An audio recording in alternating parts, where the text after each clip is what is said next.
تقوی کا بہت اہتمام کریں، گناہوں سے جان چھڑائیں۔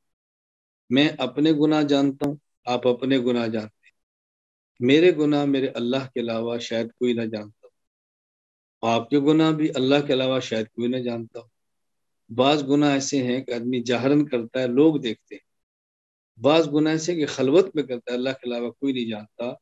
ابھی میں اور آپ مکمل ہم نیت کریں اور عہد کریں کہ یا اللہ ہم نے جو گناہ کیا اپنے کرم سے معاف فرما دے، آئندہ ہم عزم کرتے ہیں کہ انشاءاللہ گناہوں کے قریب بھی نہیں جائے گا۔ علم حاصل کرنا چاہتے ہیں تو گناہ سے بچیں، یہ گناہ برباد کر کے رکھ دیتے ہیں۔ علم اللہ کا نور ہے جو فاسق کو کبھی نہیں ملتا، الفاظ مل بھی جائیں تو اس علم کی نورانیت اور برکات کبھی بھی نہیں ملتی۔ اس لیے میں گزارش کروں گا، نمبر 3، تقوی کا بہت زیادہ اہتمام کریں۔